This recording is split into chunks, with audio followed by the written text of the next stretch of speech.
ఒకప్పుడు శాంతిపురం అనే చిన్న గ్రామం ఉండేది. ఆ గ్రామంలోని ప్రజలందరూ కలిసిమెలిసి ఉండేవారు. ఉదయాన్నే ఎవరి పనులకి వాళ్ళు వెళ్ళేవాళ్ళు. పిల్లలు స్కూల్‌కి వెళ్తూ ఊరంతా సందడి సందడిగా ఉండేది. గ్రామం మధ్యలో ఒక పెద్ద చెట్టు ఉండేది. అక్కడ అందరూ పెద్దలు కూర్చొని మాట్లాడుకుంటూ ఉండేవారు. సాయంత్రం అయితే పిల్లల నవ్వులతో వీధులు మారుమోగిపోయేవి. గ్రామం మధ్యలో ఒకప్పుడు అందరికీ ఇష్టమైన ఒక ప్రభుత్వ పాఠశాల ఉండేది. అప్పుడు పిల్లలు చదవడం, ఆడుకోవడం అన్నీ ఎంతో ఆనందంగా సాగేవి. కానీ కాలం మారే కొద్దీ కొన్ని సంవత్సరాలకి గ్రామం బయట ఒక కొత్త పాఠశాల ఏర్పాటు చేశారు. పిల్లలందరూ పెద్ద పాఠశాల బావుంటుంది అని అందరూ అక్కడికే వెళ్ళడం మొదలుపెట్టారు. అందువల్ల గ్రామంలో ఉన్న పాఠశాల నెమ్మదిగా పాడుబడిన బడిలాగా మారిపోయింది. అది చివరికి ఒక పాడుబడ్డ స్కూల్‌లాగా మారిపోయింది. అప్పటి నుండి ఎవ్వరూ దాని దగ్గరికి వెళ్ళడం మానేశారు. ఇక అందరూ పెద్దవాళ్ళు చెప్పడం మొదలుపెట్టారు. "ఆ బడికి వెళ్ళొద్దు. అక్కడ దయ్యం ఉంటుంది" అని పిల్లలకి చెప్పేవాళ్ళు. పిల్లలు అది విని భయపడడం మొదలుపెట్టారు. అక్కడ రాత్రి దయ్యం తిరుగుతుందంట. బడి లోపలికి వెళ్తే అది ఏమైనా చేస్తుంది అని చెప్తూ ఉండేవారు. ఆ మాటలు విన్న పిల్లలందరూ ఆ బడి దగ్గరికి వెళ్ళడమే మానేశారు. అలా రోజులు గడుస్తాయి. ఆ గ్రామంలో రాము, సీత, కిరణ్ అనే ముగ్గురు పిల్లలు ఉండేవారు. వాళ్ళు చాలా తెలివైన వాళ్ళు. కథలు, పజిల్స్ అంటే చాలా ఇష్టం ఉన్నవారు. ఒకరోజు వారు ముగ్గురు ఆ పాడుబడ్డ స్కూల్ దగ్గర నుండి నడుచుకుంటూ వెళ్తూ ఉంటారు. స్కూల్ దగ్గరికి వెళ్ళగానే రామ్ ఇలా అంటాడు, "మనం స్కూల్లోకి వెళ్ళి చూద్దామా? అసలు లోపల దయ్యం ఉందో లేదో తెలుస్తుంది" అని అంటాడు. కానీ సీత, కిరణ్ ఇద్దరూ చాలా భయపడతారు.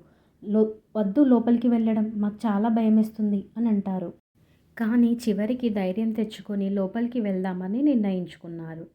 సాయంత్రం సూర్యుడు అస్తమిస్తున్న సమయం. ముగ్గురు పిల్లలు నెమ్మదిగా బడి లోపలికి వెళ్తారు. గాలి మెల్లగా వీస్తుంది. పిల్లల గుండె వేగంగా కొట్టుకుంటున్నాయి. అప్పుడే బడి పైకప్పు నుండి దయ్యం కిందకి దూకుతుంది. అందరు పిల్లలు ఒక్కసారిగా భయపడతారు. అప్పుడు దయ్యం వాళ్ళ కళ్ళ ఎదురుగా ఉంటుంది. చాలా భయపడుతూ ఉంటారు.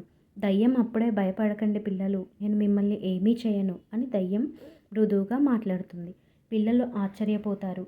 అప్పుడు దయ్యం "నా పేరు గురుదయ్యం. నేను చెడు దయ్యం కాదు. నేను మిమ్మల్ని ఏమీ చేయను" అని చెప్తుంది. తర్వాత గురుదయ్యం అక్కడ ఎందుకు ఉంటుందో పిల్లలకు వివరిస్తుంది. "నేను ఈ బడిలో ఒకప్పుడు గురువుని. పిల్లలకు చదువు నేర్పడమే నా జీవితం. పిల్లల నవ్వులు లేకుండా ఈ బడి ఖాళీగా ఉండడం నాకు బాధగా అనిపిస్తుంది" అని చెప్తుంది. పిల్లల కళ్ళల్లో నీళ్లు వచ్చాయి.